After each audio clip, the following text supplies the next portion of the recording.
We will begin with a call to order.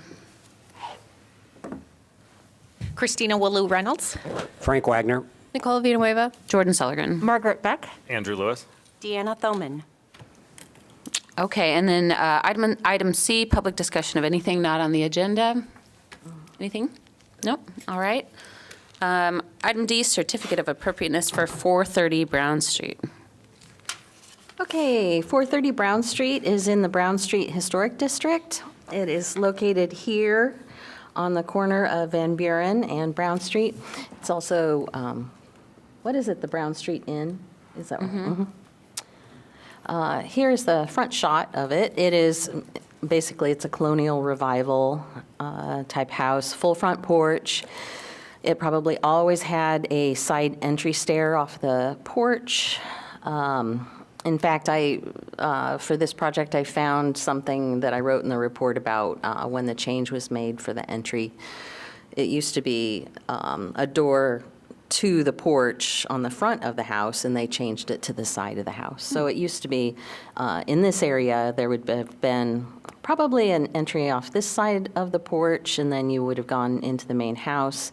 And they remodeled it at a time I found in the report to this location, probably when it became a bed and breakfast. So there's no entry onto the front porch? Not from grade. From the house there is. Okay, This interesting. set of doors still enters onto the porch. It just doesn't have grade access anymore. So this project is, in the future, they'll remove the 6 through-wall air conditioning units that exist on the house, and they will put individual mini-split condensing units on grade around the house to replace those. There's also an existing air conditioning condensing unit for the main part of the house. And so this is a plan view. Here's the front porch facing north. So Van Buren Street is along here and Brown Street is along here. They'll be placing 3 units on this side and then screening them. And this is something that we discussed on site. And so we looked at matching probably the porch skirting or something like that with the screening instead of making it look like a fence. And here is the existing, large square type condensing unit, and they'll put 2 mini splits here, and I encourage them to screen all of them then instead of just the new units. And then for the room in the back, they have a unit here, and we'll look at these a little bit more. This kind of shows the piping will run up the wall in these locations. We have a drawing of how that piping will be, roughly located on this side, but not the other side, and that's fine. Here is the second floor, so it just kind of shows you where these mini-split, the internal unit will be located. So this is, we're putting this unit here, even though the interior unit will be here, just so that it's back further along the side of the house. On this west side, there is a fire escape that comes down from the upper floor that's located here.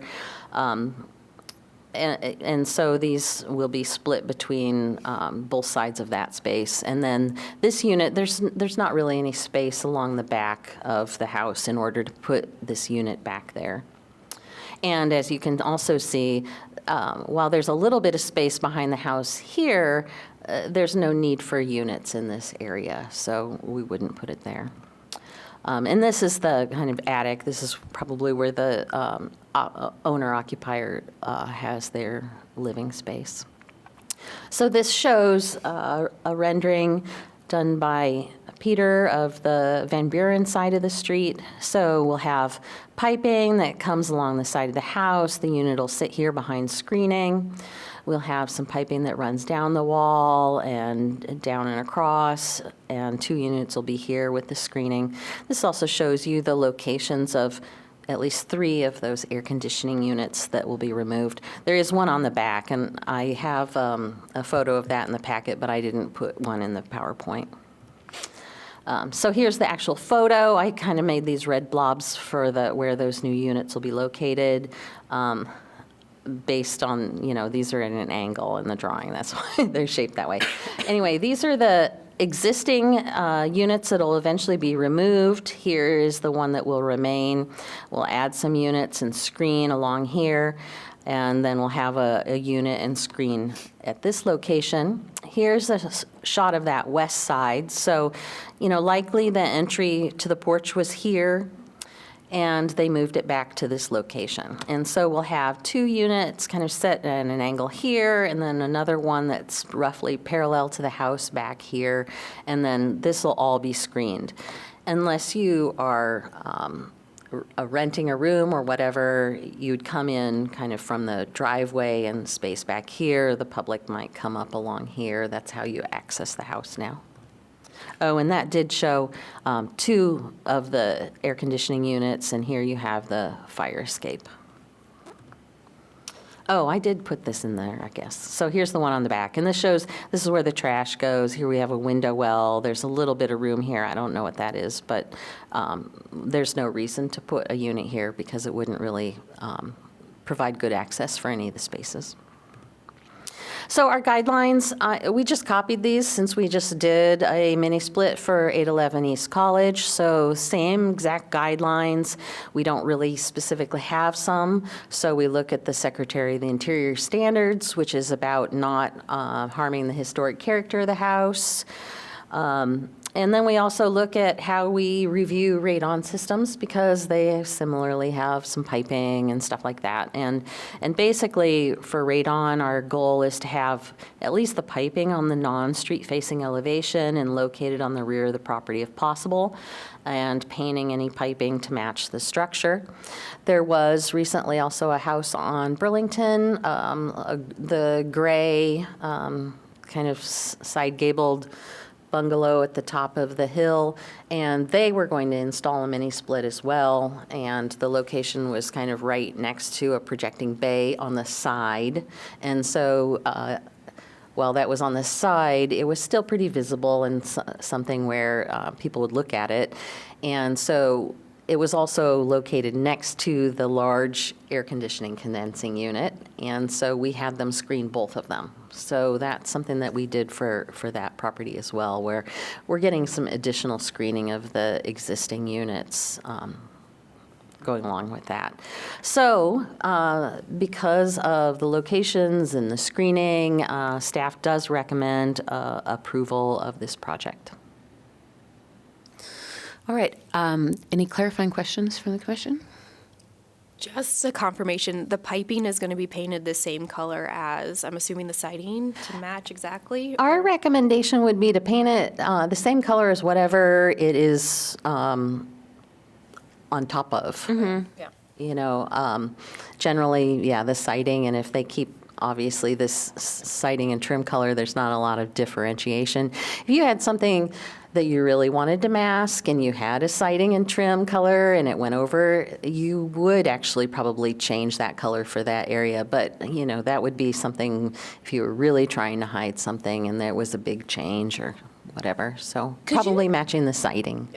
Could you flip back and show us just what the piping looks like? I just feel like everybody might be curious based on the last meeting. So Yeah, and so it's enclosed in a 2-inch by 3-inch channel and painted to match the wall is what it's showing here. And so here, I'm assuming that the unit is located on the back, up on the wall. Let me look at the plan.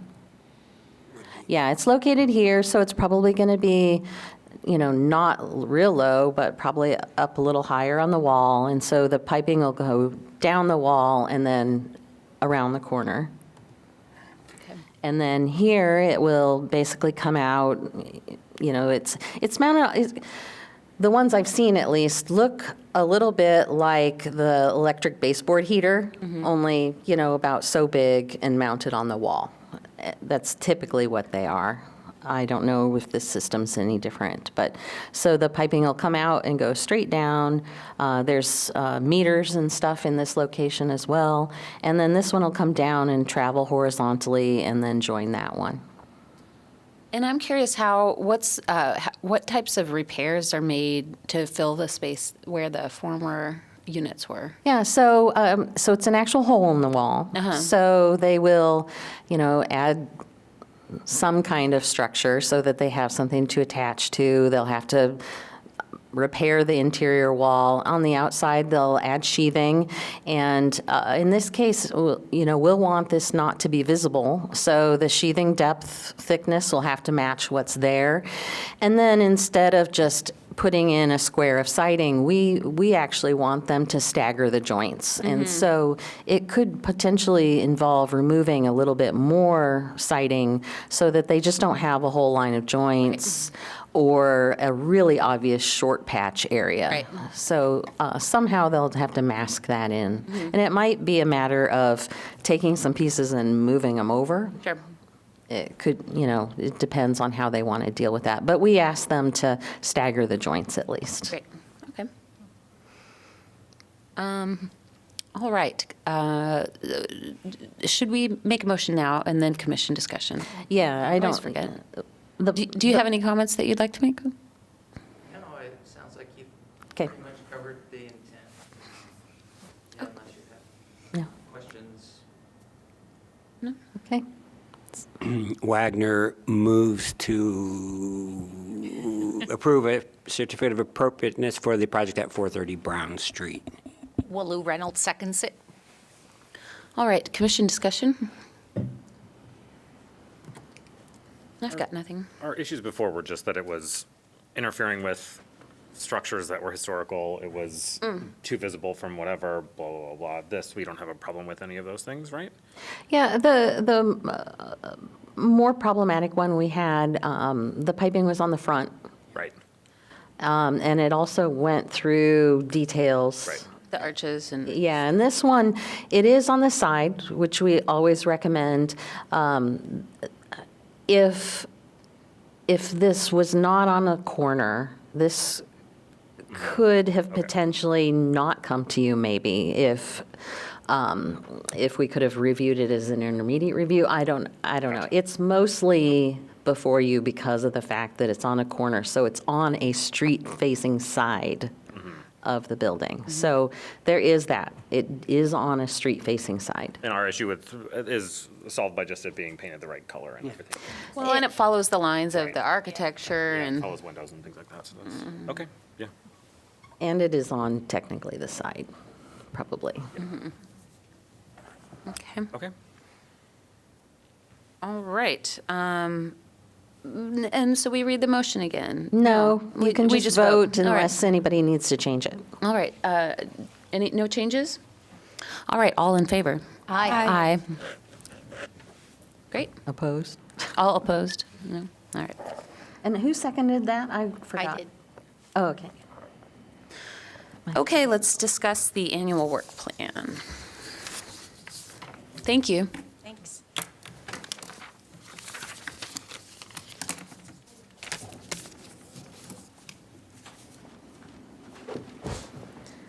Sorry, hold on.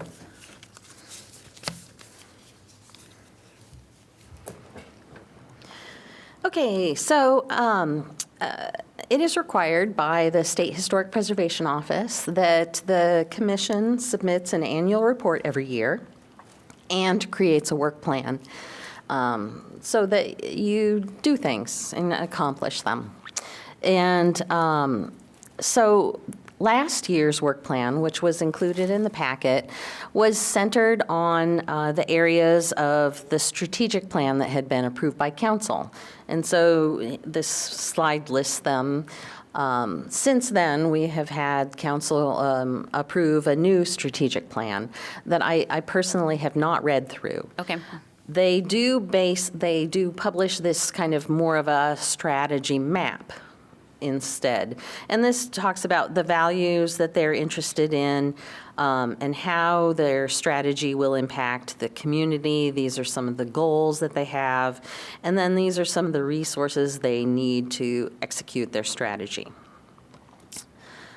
So with that said, I thought we'd just kind of touch on real quickly what is in the 2023 plan, and I have a few comments, and then I have a slide at the end that actually includes the goals that are listed as part of the preservation plan. Given the way that the council has changed their strategic plan and everything, I don't know if you want to specifically relate your work plan to their strategic plan or not anymore. I don't know how clear that is. That's kind of up for you to decide. The work plan is your work. It is how you'll set your priorities and things you want to ask from, I don't know, council, stuff like that. And some of them might be short-term goals and long-term goals. And the last versions were written very specifically by the previous chair. Before that, it was kind of written by the chair and staff, or maybe staff, and so we'll kind of figure out how you guys want to do that. And we don't have to take a long time, but it is also important because the commission used to do a whole lot. Sometimes there's more and less, depends on everybody's availability and all that kind of stuff. Okay, so we had sections on climate action, and we were really advocating that embodied energy is an important thing to consider when we're talking about the demolition of buildings, so that we're not just wasting the energy that already exists and creating a whole bunch of new energy to make new materials. Do we know whether that has been included in the city's climate action plan? No, I don't specifically know. Okay. And maybe just working closely with Climate Action Committee somehow, or maybe having a member attend meetings or something like that might be something that the commission wants to consider as part of their work plan. We had short-term goals to contribute to the discussion on demolition. Several of the waste management folks and I are really understanding, and we have these similar goals, trying to figure out how we actually move forward in something like that is kind of still an ongoing discussion. There's the issues where there are some communities where if a property is older than 1920, it must be deconstructed. But then that also means that they have a whole commerce system basically set up where they have contractors who demolish things. They have places where the material can be warehoused. They have a way to sell it and get it out, or distribute it to the community. So there's a lot of moving parts to that kind of thing. But there are 3 communities specifically that Portland, a neighborhood in St. Louis, and a city in North Carolina that all have kind of pilot projects on that. And so that's the kind of thing where if we wanted to look into more what they've done and make a proposal, I don't know. We've also talked about how demolition permits, there's just a 7-day waiting period. There's a really small fee. $50. Yeah, so what, is there a way there? Now, I don't know. From a staff point of view, we haven't really found a way specifically to move forward in that area. I mean, one thing I think just works so well is like just social media awareness, spreading of information. So like if we could kind of condense information down and just create, a body of graphics that could be shared,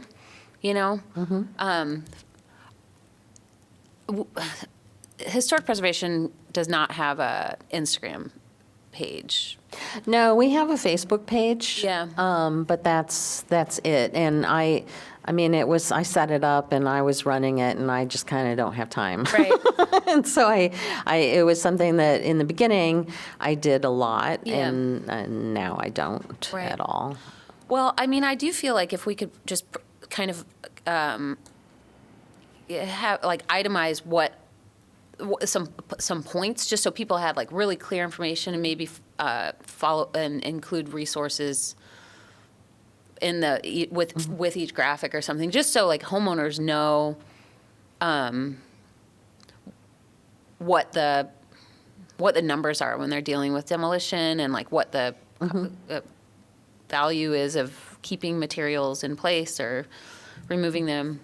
And part of this discussion is deciding what those priorities are. Because Right. then we have to decide, okay, who actually does that? Right. And where are they going to get the information, or do you hire somebody to do it for you? And then how do you get the money for that? And so part of when we do, we can come up with our goals, but then we need to figure out how to work towards them. Sure. And so if we have things that involve either volunteering amongst the commission or staff time, then we have to figure out how we work through those. So well- just keep that in mind as well. For what it's worth, I'd be happy to make graphics. I wouldn't want to be the person necessarily gathering the information because that's not my forte, really, accuracy. But I would be more than happy to just provide a body of graphics if there was just some kind of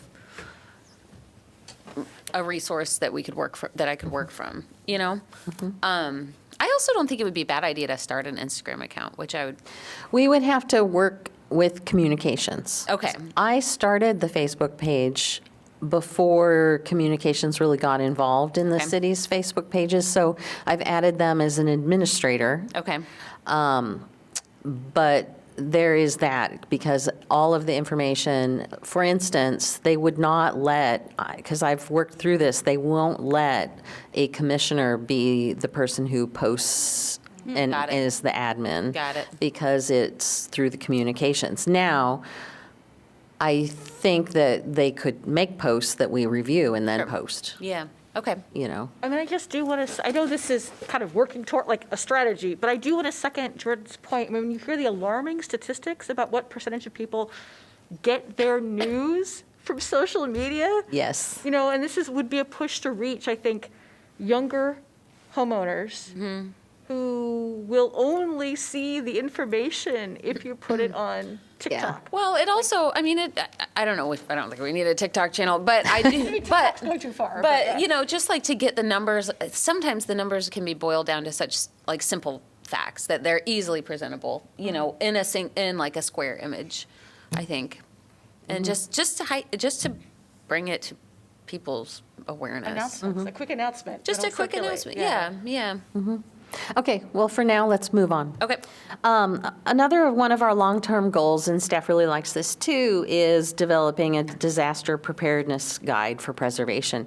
Now, I mention this partly also because one of the questions that came up with staff is, so we can relax all the rules and, and no, that's not actually what we would do. We don't change the rules because something happened from an act of God. We make it easier to get it fixed faster. By being prepared. And so some of that involves, the commission being on the ground, going up to people who just had something happen and saying, can we help, by, ushering you through the process. We actually want to help, not just tell you no.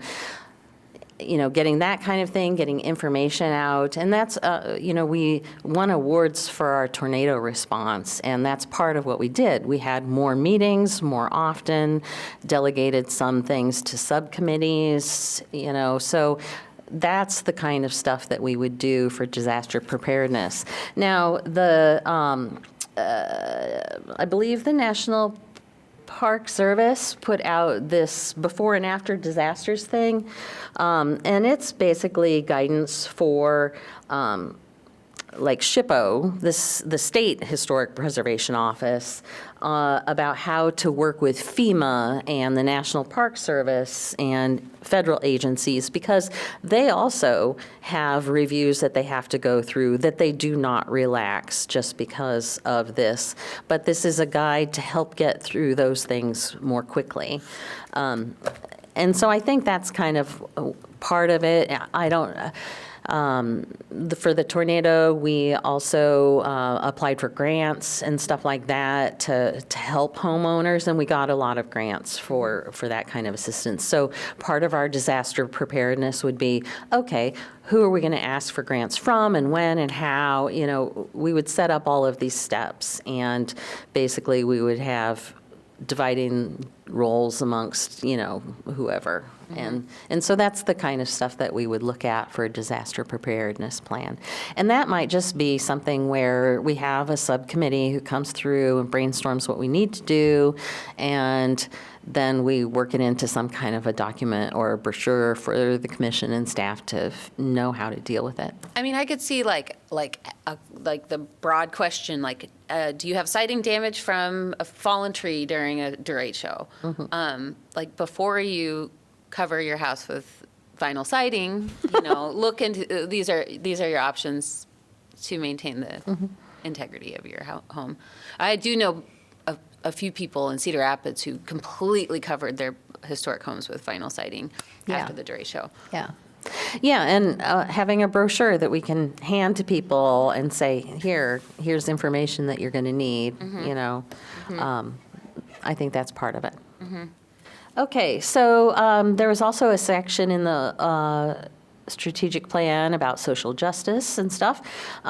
We had ongoing work to identify opportunities to highlight Iowa City's history as a leader in these issues. We haven't really moved forward with any of these things that I know of right now. There haven't been any opportunities or things that have come to my mind, at least. I don't know necessarily how we proceed with that, and unless we just start researching the other histories. And yeah, I'm not sure. I do have a point on that. I mean, I think that one possible identifiable landmark that we could pursue is the Shorts Building, possibly. If we could potentially get in touch with the owner, with Sarah Bell about it. I mean, it's an important building with regard to Black history in Iowa City. I think I don't even know what the date was, like the early 1900s, though, maybe even late 1800s. The Shorts Shoe Shine business was owned by H.B. Short, I believe. So that might be something we could pursue, just a conversation with Sarah Bell to kind of get that started and possibly look into landmarking that space. Okay. We had some short-term goals. For instance, Oak Park, and this is where there was a Mexican barrio where they lived in boxcars and then small homes. Basically, this is Dodge Street, the railroad, obviously. Here's Gilbert Street. So this is Page. This is Oak Grove Park, and literally they lived in houses and things right along the railroad tracks. And they were like it was almost like boxcar homes, wasn't it?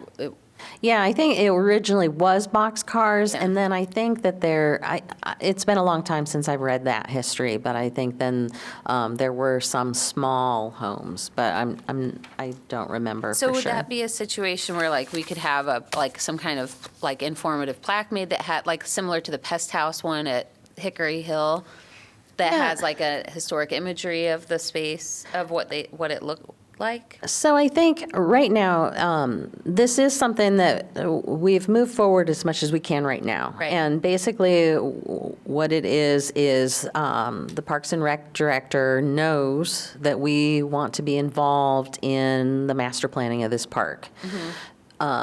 Ideas that have been thrown around is making sure that it's named to reflect its history instead of Oak Grove Park, which is a really just random general name.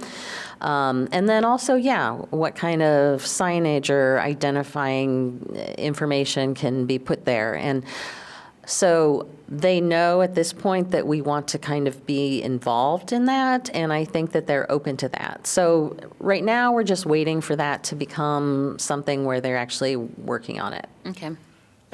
So I don't know what opportunity there is to explore something like this, but is there any reason to think that there's any trace of the structures that were there or any material evidence of the people who lived there? Yeah, and I don't know. I mean, it is so good to have you on the commission because we rarely get into anything that's archaeological, ever. I mean, partly just because we're so, National Register listed properties oriented, and usually the properties that we review don't end up having an archaeological component that has been investigated at all. And so you would have to tell me if there was the possibility for archaeological, but I would assume And I'm that, assuming there might be regulations requiring some sort of archaeological survey before doing anything more with the site. I mean, so it was my UI Field School that did the pest house excavation and mapping. That's our photo that's Cool. on the sign, that's on the sign there. That's And what I so think would be so interesting to people in something the along park. those lines could also be done to flesh out, I Yeah. think, the record and the information, Yeah. there as well. yeah, and the immediate area where they lived, I have no idea how much that has been disturbed. I have not looked at it at all. So, yeah, there could be the potential for that component. Okay. And any photos, I don't know if there are, I kind of doubt there are, but if there were, that'd be fascinating. Yeah, I don't know. Somebody would have to do that type of research. I love the Okay. pest house sign. Oh, Okay, moving on. Partnership and engagement, one of the biggest things we do is our preservation awards. So that's an ongoing thing that hopefully we can sort of revamp to some degree. Short-term goals, we had asked for feedback. So following the National Register designation of the downtown district, there was an interest, of course, in a local district, kind of, behind the scenes. And the general consensus was that there would need to be probably guidelines for a commercial district created before we made the district. I mean, I'm probably the only person who doesn't feel that that's absolutely necessary, because we have a way of working through things that don't have guidelines specific to them by using the Secretary of the Interior standards. The problem with that is that property owners can be like, wait, then it's not clear to me how to interpret those, so I don't have a clear idea of what my guidelines are. So anyway, there is work to be done along those lines, but there was a thought that there needed to be incentives for property owners to become involved in a local district. So the Iowa City Downtown District and the former chair got together and made a letter and provided some ideas for incentives and provided that to council, and council didn't act on it or respond. And so they asked for feedback, and council did not respond. And so right now, that is something that, was done and proposed, and it's dead. So I don't know what the next step for that would be.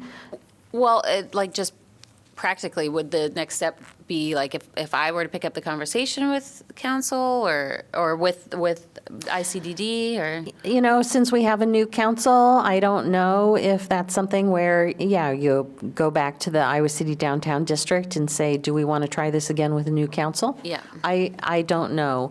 It might just be, if the commission decides that a downtown district is a priority, then maybe we figure out, okay, let's come up with next steps. Yeah. I think that one of the biggest priorities that the commission should have is making sure that everybody understands that there are only a very small handful of properties downtown that are protected from demolition 7 days from now. And Yeah, it might be that, okay, we have long-term tenants or we've been a long-term owner, but that doesn't mean anything. We don't rely on a specific owner because we're looking at the long-term thing. And so, yes, the Jefferson Hotel has been there for so long. It's been owned by the university a long time or whoever. But no, it's not protected. So literally, the owner could put in a demolition permit and then take it down 7 days from now. And that's the case also for the Englert Theater. Yeah. The Englert Theater is listed on the National Register. The Jefferson Hotel is not. But the Englert owner has never been interested in locally landmarking their property. And so it's not locally landmarked. really, they're not. No. Interesting. And then there's the whole block across the street from the Englert as well that's not landmarked and. where Beatology was and Discerning Eye, none of that. Yeah, and none of the properties along Clinton Street. So my question there, though, and sorry to hold it up, but is if the proposal was to offer incentive, opt-in incentive, and the property owners aren't interested, then what difference does that make? Well, council wasn't interested in creating the incentives. So we don't know if the owners, the incentives they don't exist, so they haven't been offered to the owners. So we don't know if the owners would be interested or not. But it was worked out with the downtown district, who does work with the owners regularly. And so I guess by association, I would assume that there are incentives that the owners would potentially be interested in. Sure. Okay. There's a lot to work through. There's also the fact that, do we want to locally designate the same boundary as the National Register boundary? Most of our districts are the same. Our North Side district is on the National Register is the Gilbert Lynn Street Historic District, and it has a different boundary than the local North Side district, and I think that was done for political reasons. So it would, all of those things are things that would have to be discussed for a downtown district. If there's low-hanging fruit here, would that be like to take the existing, well, we don't have guidelines, but to take what is available, and can we just rewrite them as our own guidelines? I mean, is that possible? Just so the property owners have specifics that they, if their issue is like, well, I don't know what I'm working with and I don't know what the guidelines are, can we just copy paste them and say these are the guidelines Well, I mean, we would, from the Department of Interior? In our guidelines, when we list our 10 Secretary of the Interior standards, those are just kind of like the statements. And the National Park Service does have a longer document that actually does go through in much more detail, more like our guidelines. Now, it still leaves a whole lot open to interpretation because they have to provide information for like so many different scenarios. In a way, that's what our guidelines do too. I've learned slowly over time that basically each section you start at the beginning. And if you have a historic material, it goes through and their best choice is first. Yeah. Can you do that? Do that. And it moves down like that. And in a way, the published National Park Service ones do too. There's also other communities. For instance, the city of Milwaukee, a very big city, they have a hugely active preservation program. They are very strict, very strict. They have a separate book that's fully illustrated for residential and commercial. The best case scenario is we would hire an outside consultant that would work with the commission and staff and probably what our building codes require to create our own guidelines, but they would always be based on other communities' guidelines. I mean, there's no reason to reinvent the wheel. And so our first step would probably be looking at other communities' guidelines and getting an idea of what fit best to some degree, but they'd all have to change to some point. And hiring a consultant would, I mean, staff could do it, but we don't have time. And so hiring an outside consultant would make it so it's not the commission doing that, but it would be a professional staff. Anytime, since we are a certified local government, if we came up with new guidelines, they would also have to go through a review from the State Historic Preservation Office. And they would comment on things that they thought we shouldn't do or should do or whatever as well. So it would be a lengthy process, but it's something we could do. Is it in the budget to hire a consultant for something like that? We would have to request money from council. From council? We did it. Oh, it's like, what's happening? And so, Who knew? to move on again, another thing that we had as a short-term goal was to follow up. There was a unanimous request from our commission and the Parks and Recs Commission to move forward on the Montgomery Butler House, coming up with an idea of how it could be reused. We followed up, and this was another thing where council just decided not to respond. want. There's been a little bit of communication among staff, and maybe the fact that no one could come up with a use is a big deal. The fact that the study is so old that the budgetary numbers are, I mean, really outdated. And so this is another thing.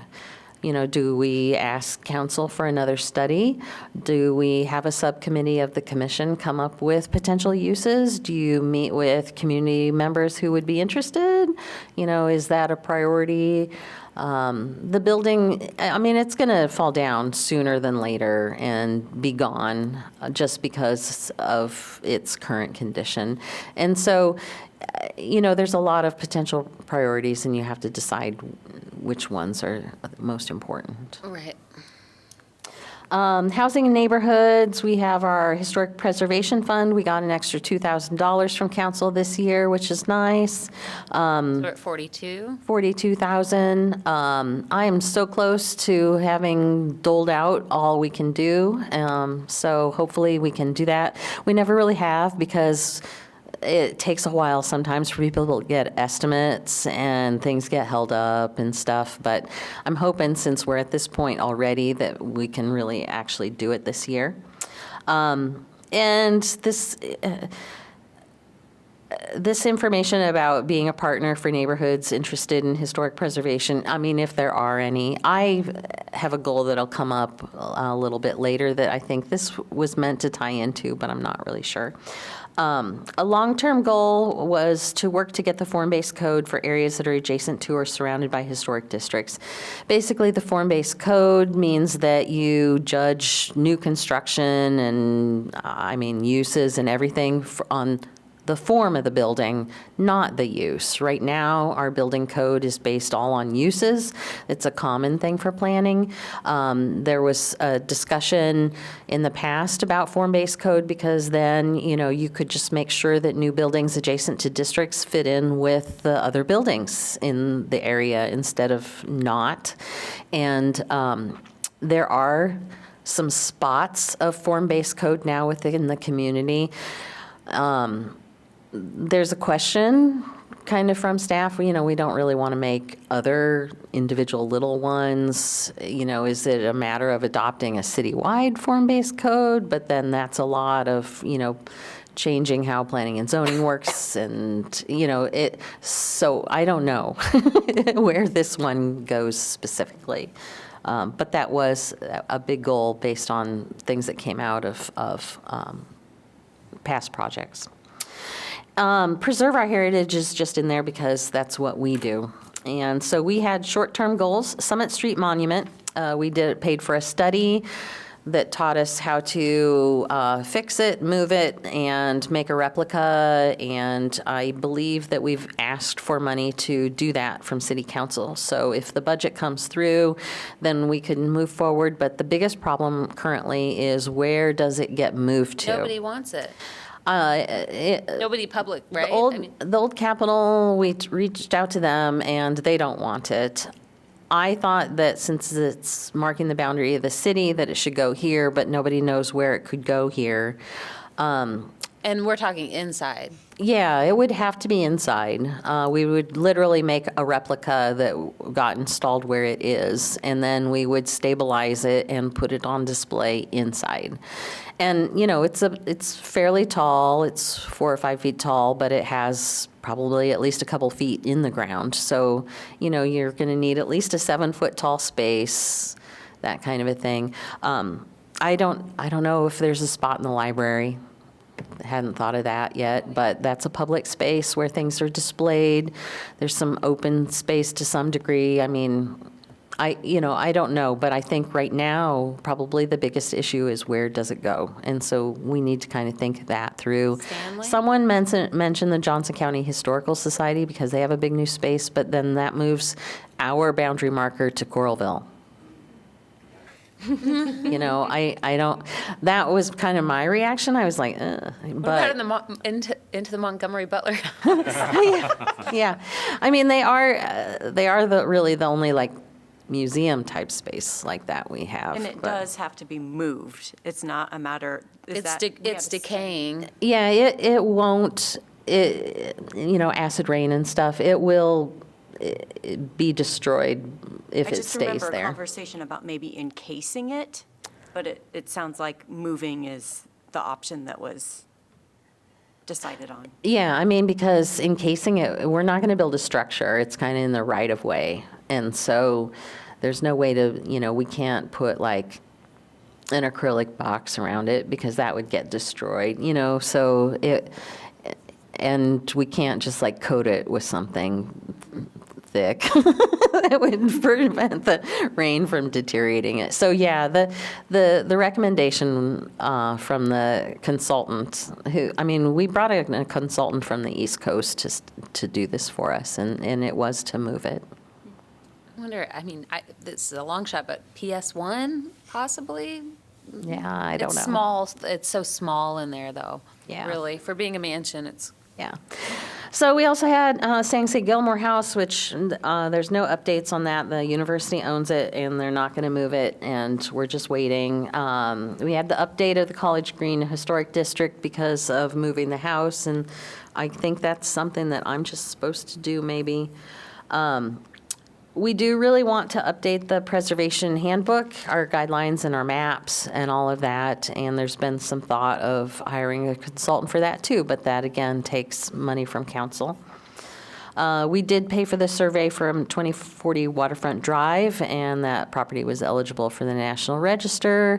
We could look into local landmarking that. I have not sent the study to the owner for just this chain of events. We got the study back. We talked about it briefly. Things were weird at that time, and then COVID happened. So I didn't send it to him. And then at some point in time, they were reaching out about some zoning things, and we were talking to them.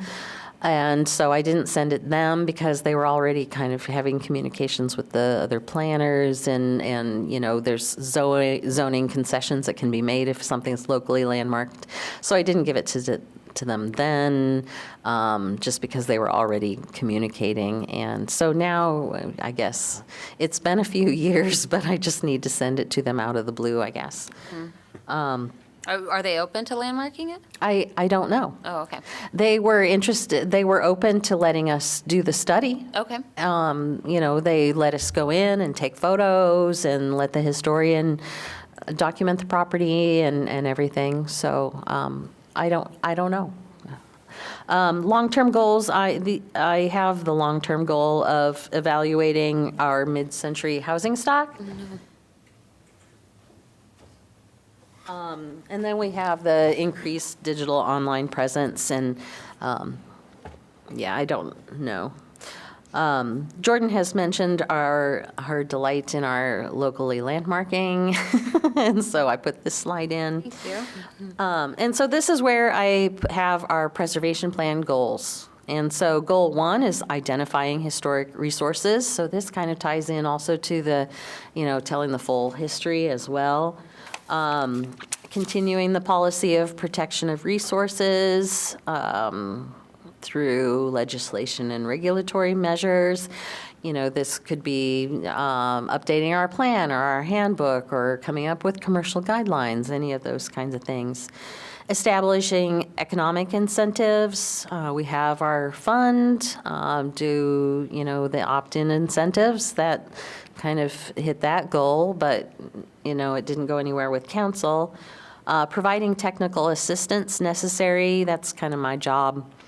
And again, I used to do drawings for people, and I don't anymore. That's kind of just the way, the time goes.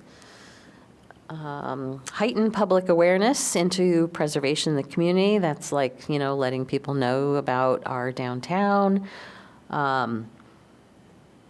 Maintaining partnerships with the government, the state government, federal agencies. This one is kind of difficult. I don't even have really any contact with the National Park Service or anything, and I work part-time for the state too, so, I don't have that contact. Getting involved with the state government, for instance, there are 3 3 state nomination review committee meetings that happen through the State Historic Preservation Office every year.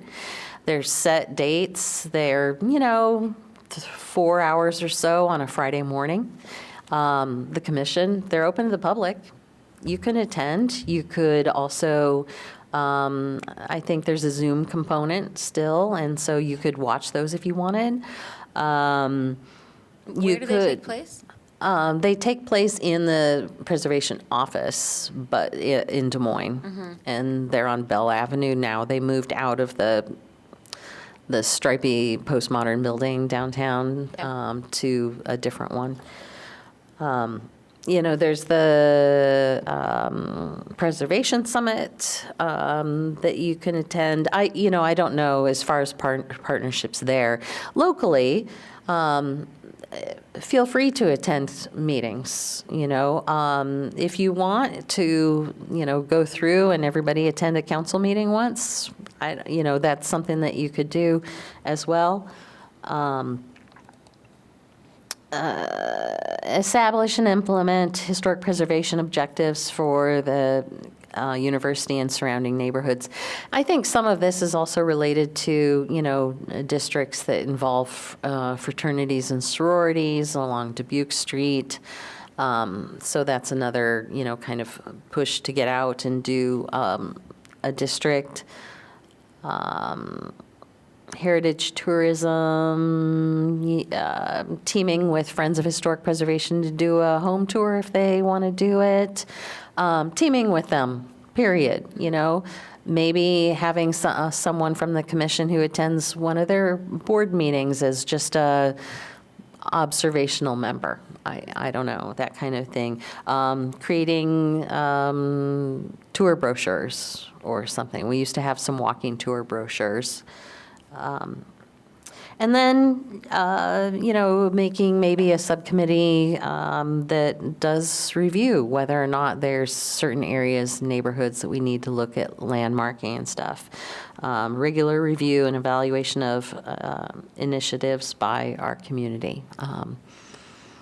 Looking at how preservation's going in the community. So these are the goals that our preservation plan assigned a really long time ago. 16, almost 17 years now. But they are still the ones that, are supposed to guide you. And so I guess, after all of that, we need to work out what your goals are. And I don't know how you want to do that.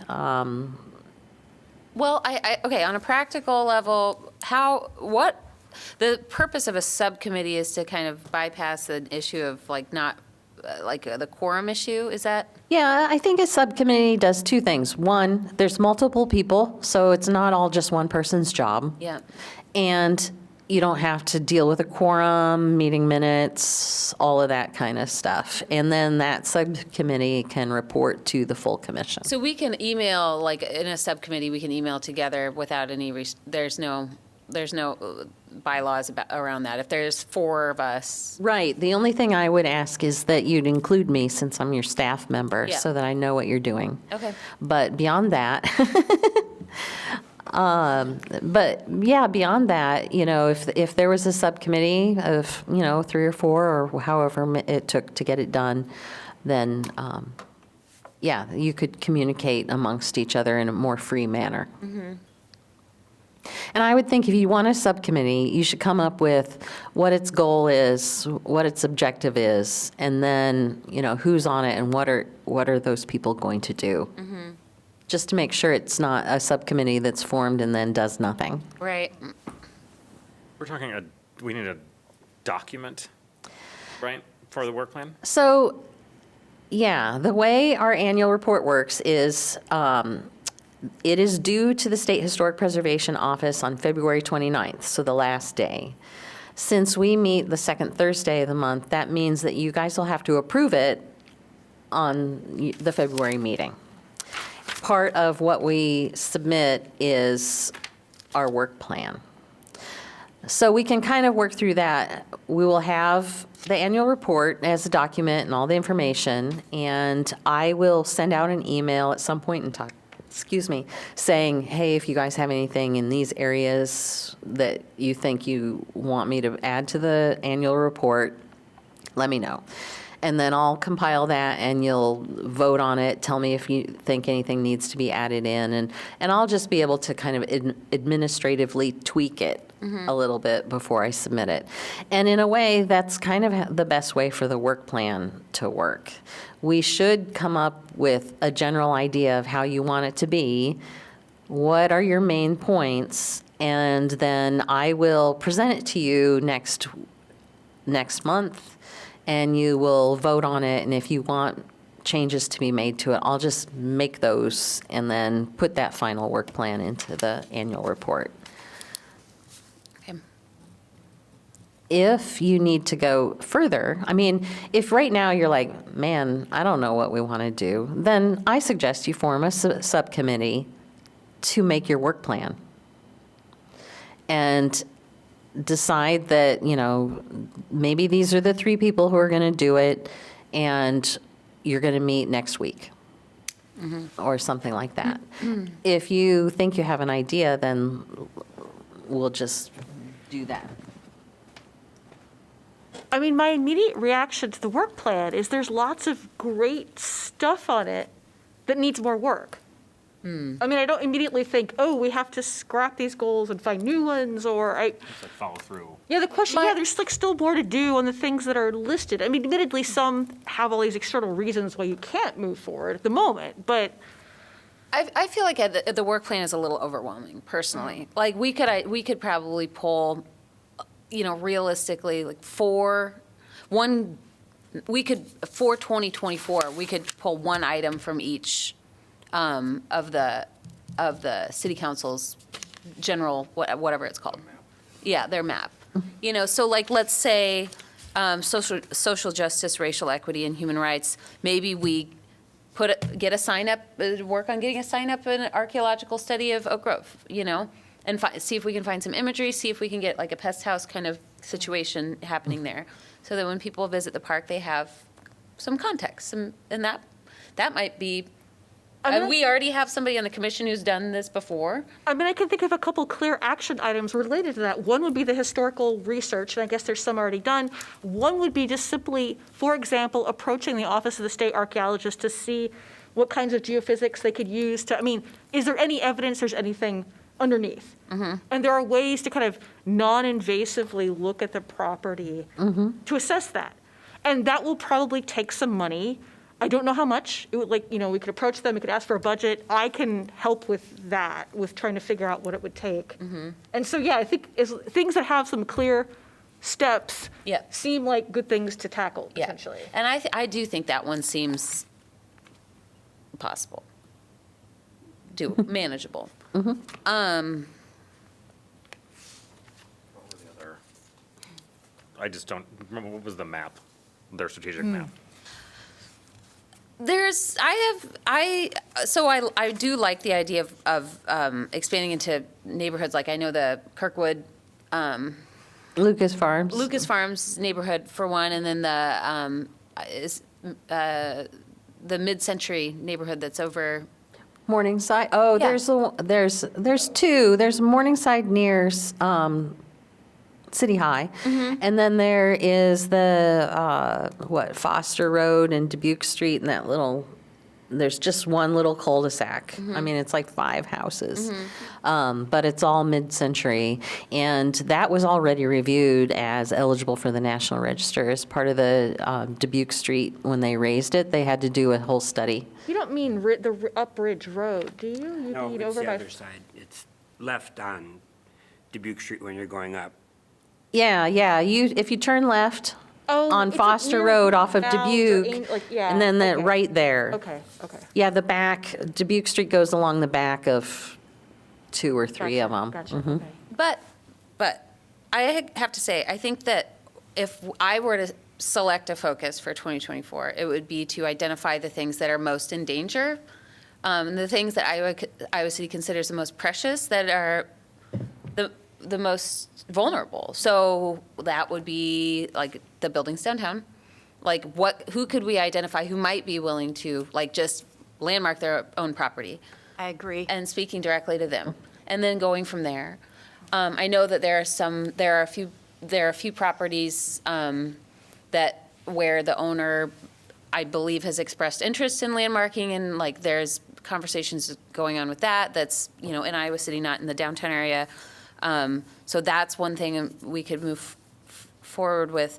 But I really feel like there's some of these like items are they're so all over the place, and they could maybe be pushed aside so that we could like save things that could be torn down at any second, that like if you move through our city, it's going to completely change the vibe, which I personally, that's like preserving the vibe is like my motto. You know what I mean? Well, I agree with looking to see what we can landmark locally. And I think there is interest out there. And the downtown is going to continue to be developed. I know they're talking about plans for that there used to be a drive-through bank. That across from the senior center, that's going to be developed. And I am a little concerned that there is going to be this tone of tear down, develop. And so we should be looking now to see what can we save now? I think Who's interested in doing that? So that would be a good conversation. Like, maybe you and I could meet with the downtown district or something and see about like identifying what those properties are, and Well, we got a list, So, right? right. So for right now, we just need to come up with those plans. I'm trying to figure out how to work this out since I have to make a document. yeah. But one thing I wanted to note, to your point, so we made our first landmarks in 1996, where we took everything that was listed on the National Register individually and tried to landmark them, and then 2 of them didn't happen, and so we got 36 landmarks. While that was happening, they made a list of, okay, what's the second batch? I still just have that as a list from 1996. Great. In 2015, this commission formed a subcommittee, and they went through and looked at all of the important properties that they knew about And that Polyaz aren't in was- district. And Polyaz was on that, but Yeah. it was overlooked because it wasn't seen as being threatened Yeah, at the time. because it wasn't threatened. And so, in 2015, the commission subcommittee did come up with a list that we were actually going to move forward with on landmarking, and then things happened with council, so we didn't. And so we do have those past things that if you formed a subcommittee to look into what you need to landmark or district next, you have some things to work with already. So what I'm hearing, I think that I'm interested in knowing, are there things from the 2023 work plan that we should outright remove? Then I think that we basically keep everything else kind of as our list of things. We can separate out the ones that must wait because, for instance, some of the Oak Grove Park, we have to wait because it's just not Sure. on their radar. But doing that initial research and investigation to support future work is something that could happen now, from members of the commission, for instance. There are things that could be done. And so we could move up that little bit of that part and then keep the rest of it kind of in a list of things that are, back burner, long-term goals or whatever, and just simplify it. I don't know that we need to necessarily relate it to the city council goals.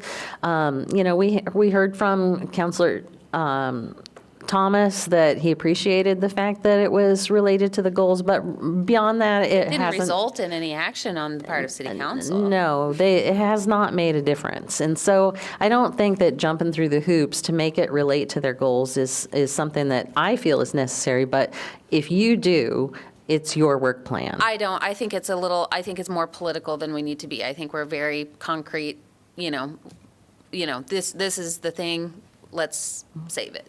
I guess though, it does give us, there are 3 things here. It does give us 3 things to choose. Do you know what I mean? Like, it's like, these are our action items. They seem relatively diverse in what you're trying to get at. Yeah. So it does, there is something to say that it kind of just makes that an easy choice, or at least makes you kind of like look at the things that we've already got on there and say like, these are the 3 things that we want to focus on. I think that it's just more of a division of goals, not necessarily the politics of it all. Yeah, I just think sometimes when you're like, it's almost like you're trying to fill space, you're like adding things, like maybe adding things that maybe are a little fluffy or something, or that. Oh, that just to are have something under that topic. I'm sorry? Just to have something. Just to have something under, and then it just kind of muddies the water a little bit when and it's already difficult to focus when we all have full-time jobs, Yeah. So, I mean, I think just a list of properties and some marching orders would be great. I agree. And I think, too, something I'm kind of getting from council is we aren't making a presence so much. They don't really know what we do. Yeah. They want to see us engage with the public, and I think part of that is engaging with the council, too. And maybe that'll come about if we get this list together of properties that, hey, the town is growing, it's developing, but let's look at what we can save and what's worth saving. Let's have that discussion, too, alongside we're growing, So I don't know. I'm not quite articulating it, but I feel like there's got to be this goes under the partnerships and engagement piece. And I do feel like providing resources to the public by way of like social media graphics, and it would fall under that too, just to get our presence, kind of establish our presence in people's subconscious. Well, and city council would see that, too. And exactly, yeah, they're people too. They're looking at their phones in bed, like looking at our graphics, so. So far I'm hearing, some initial investigation research in Oak Grove Park, maybe having a subcommittee looking at landmark potential things. But I think then your third main point is engaging with the public and council. I mean, I think that And that might be- relates to the others, but I think that's its own thing right there. Yeah. I do too, but I think that could be like if would fall under the climate action, like really explaining to people why this is so important, And it's like, of course, the history of our town is really important, but also on a practical level, like this is an environmental issue, and here we can just boil that down to several reasons, and just make people think, oh, I could do better, or I could be like working a little bit harder to preserve, whether I'm in a historic district and I have to or not, Engagement with the public and council is really allowing us flexibility to kind of shift focus or at least get information to people. If we decide later that we want to talk about resource management, we can put that on there. If we want to talk about landmarking things, we can put that on there. It allows us to kind of do a lot, if that makes sense. Yeah. We don't have to say one of our goals is to make sure that people know that resources are out there. It's like, well, we can just tell you we're engaging with you to let you know the resource that we have. But then, so I'm always like a little confused about, like, there seems to be an etiquette with politics that I don't understand.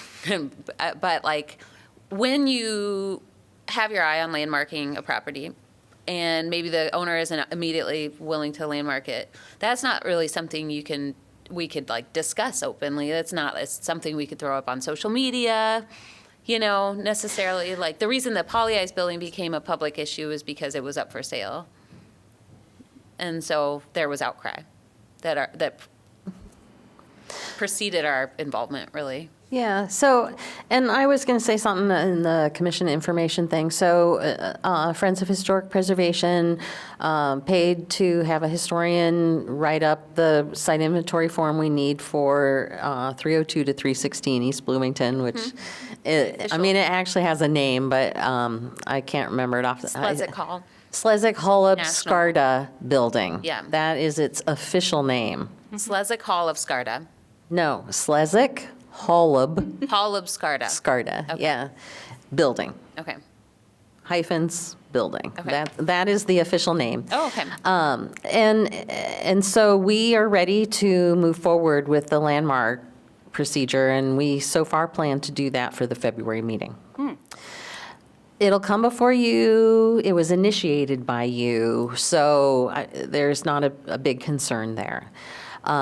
Once you have approved it to move forward, I think it is completely within your purview to get the word out, to talk to the community members and get people to show up to planning and zoning and city council meetings.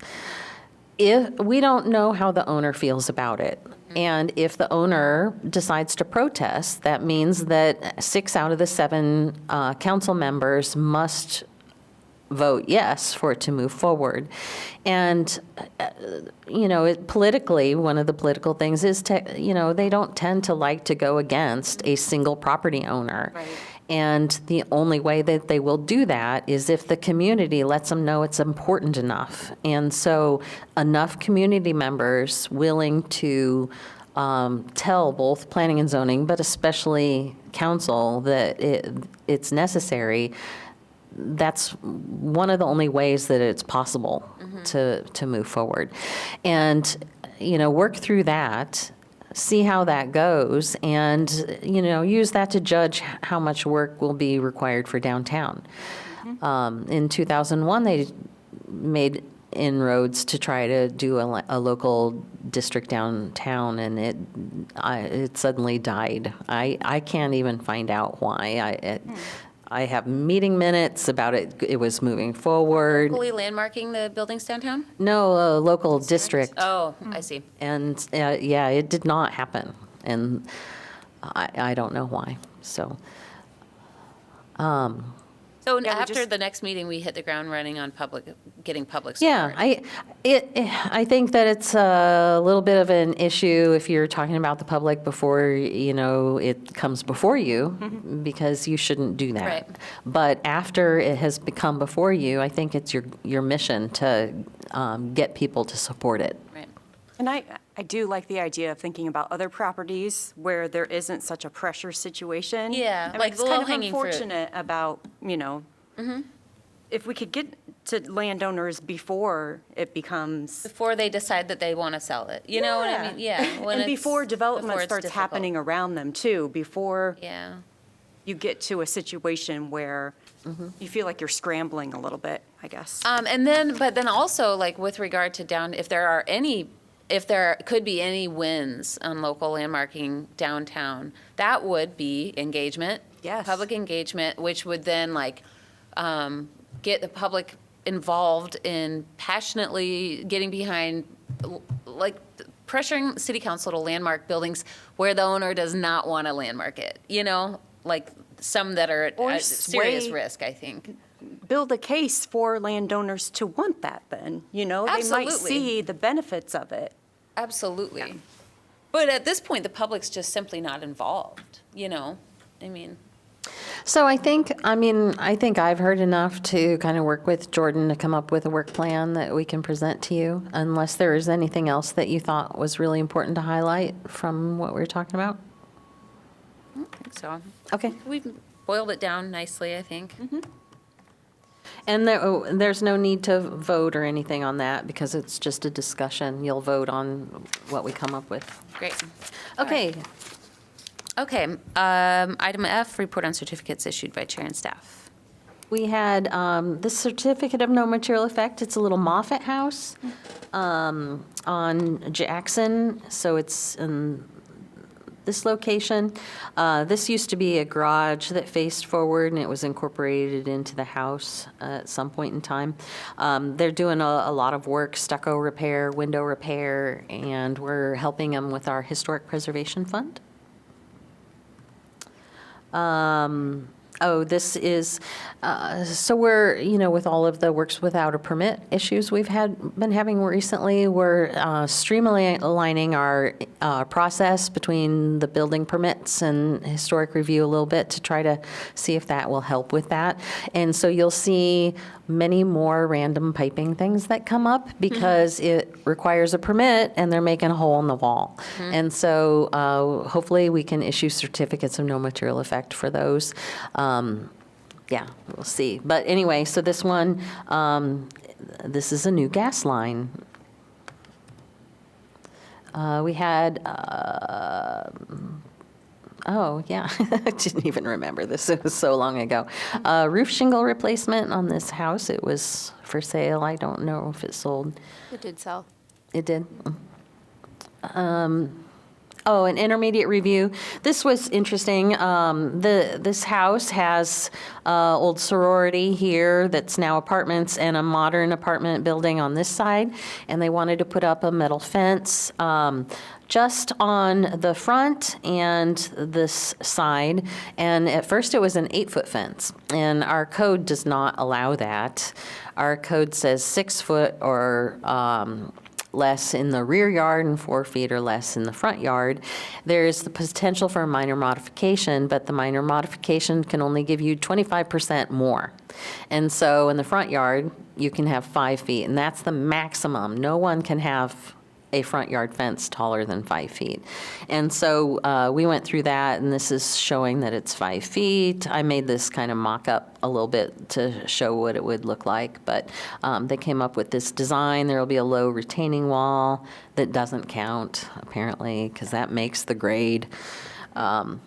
But this is what it'll look like on the front, and then on that side, it'll be a little bit more opaque. And their driveway is on the outside of that, because they kind of share a driveway with the apartment. I never, go ahead. I was just going to say, is that the award-winning house for the porch and the masonry? Yeah, mm-hmm. Nice. And I was going to say, I never considered that the phrase "made the grade" was actually Related to the making the grade. Yeah, I see that the way this Zoom meeting is working, you can't see the address. It's 930 College Street. Okay, so this was kind of interesting. This house is a little bungalow on Muscatine, and this is an addition by a previous owner, and the new owner just wanted to, and it didn't go through review. It happened somewhere in the anomaly, probably before the district. But the new owner wanted to remove the window because that was a bathroom, but a dormer exists for a window.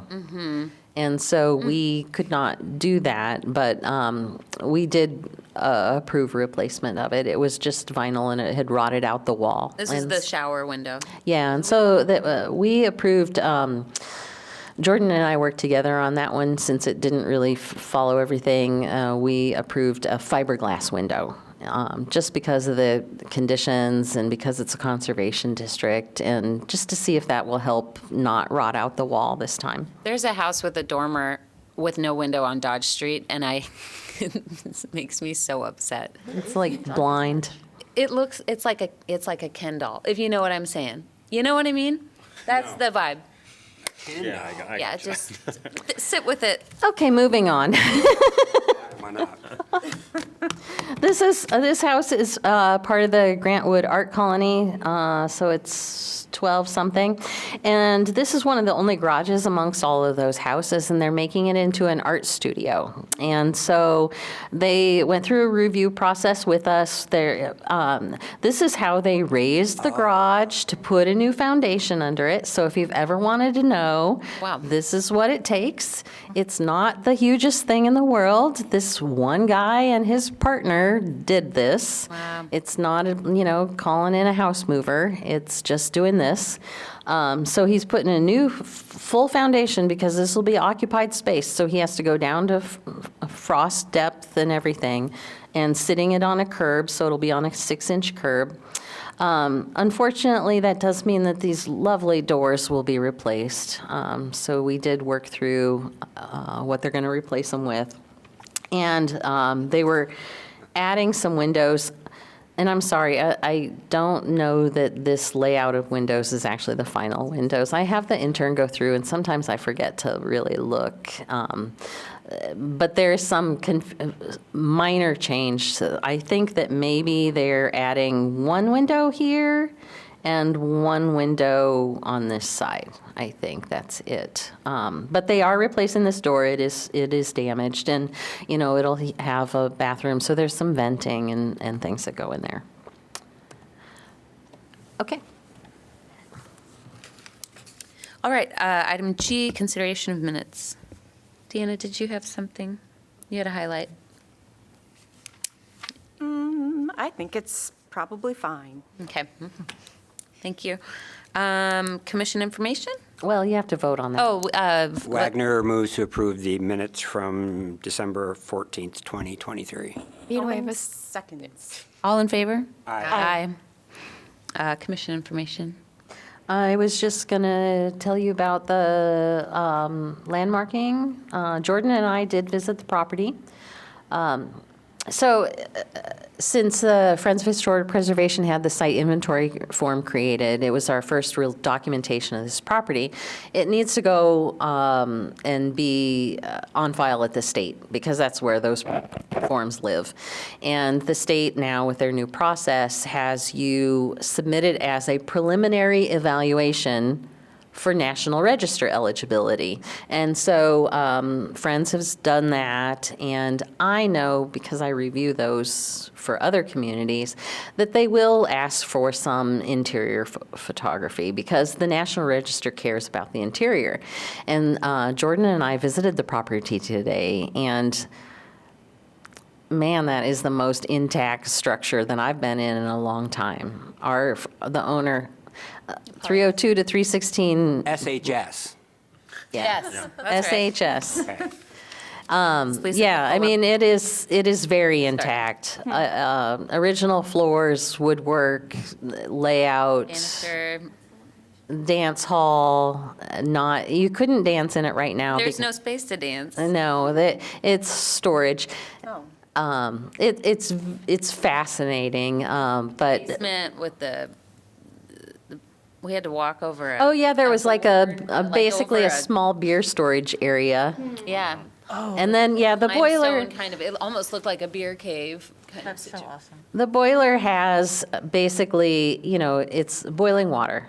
So in a large building like that with a large boiler, it has an area in the basement where if it bursts, all that water can go. So there's kind of like a concrete swimming pool. And the way to go from one side of the basement to the other is walking across I think a 2x12. It could have been two 2x12s in my opinion. Yeah, it was just one board.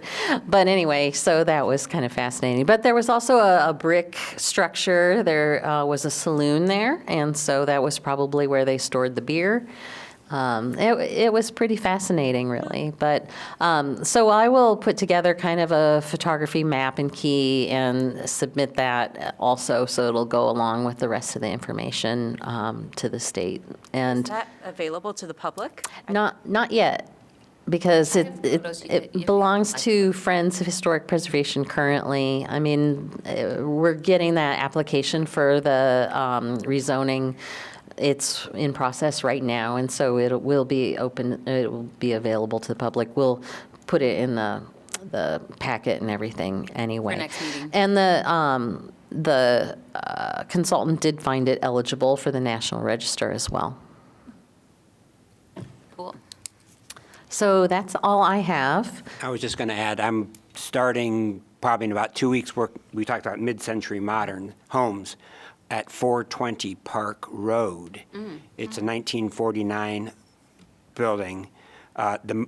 Some of you might remember Mott's Drugs in Iowa City. It was out on Dubuque Street. It's that family home. Oh, They had it built, and it was been occupied by them until January 5th. And it's crazy intact. And I talked to the new homeowner and said, can I have commissioners wander through it? And he said, sure, why not? Guy from Canada bought it, and Cool. we're redoing the bathrooms just because they are worn. But the rest of the house, just the built-ins and the layout is Wow. cool. wonderful. So are you offering to let people Yeah. visit? Yeah, once I start working there, I mean, That'd be awesome. Yeah, as long as Meetings. we don't have 7 people go all at oh, once. okay. We can't have a quorum. Yeah, you literally can't, Yeah. you guys can't even go to a movie all together. I mean, it's because it's suddenly a quorum. Well, it'd be something where we're working and Yeah, it's on we're a going to be there different for day, yeah. 3 months. People That's can just great. wander in. But I mean, Well, I think what you should do is,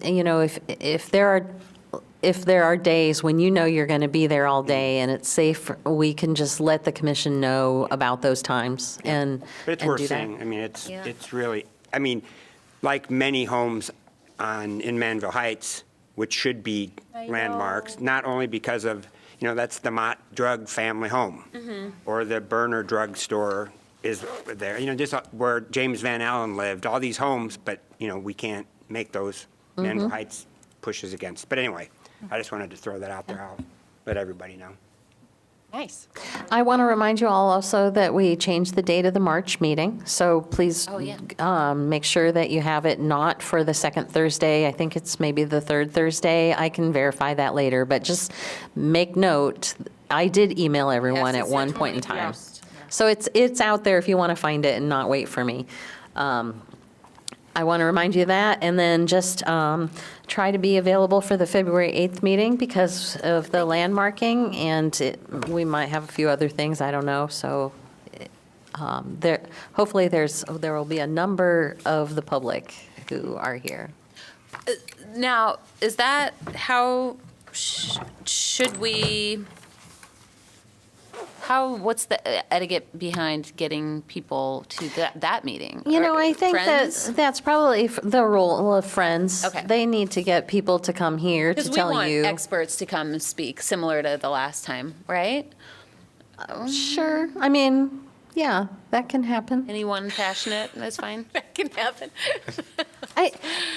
Since it was initiated by you and you Yep. guys are reviewing it, our meeting is not as big of a deal. Right. But having a record that there were actually There's members of the support. public here, that's good. And especially because the only way they'll be on record is if they speak and are part of the minutes. I mean, I do hope that Friends can get people here. Yeah. It's planning and zoning and city council that'll be a big deal. And the more of you guys who can even attend, the better. Oh, for sure. Those will you know. be, I will definitely go. Yeah, if each one of you could stand up to city council and provide your reason why it needs to be landmarked. They will provide that time. You'll be very limited, you know, but everyone who wants to speak for or against it would be able to. And we may as well get some practice, since we're going to be Yes. doing this all year. It's important to have a presence. Yeah. What happens if 7 people show up at the city council meeting? Is that also Oh, in? it's on public record, so we could Yeah, have quorum. it is on public record, and it is an agenda. I mean, I can check to question. make sure, but I kind of doubt it'll happen. One of But us gets thrown out. if it did, I think the fact that it's already a public meeting is probably okay. Just curious. Yeah. Good question, though. Unlikely, but great question. Okay, do you want to make a motion to adjourn? Yes, let's, is there a motion to adjourn? Beck will move to adjourn. Lewis seconds. All right. Thanks. Thank you, Aye, aye. everybody.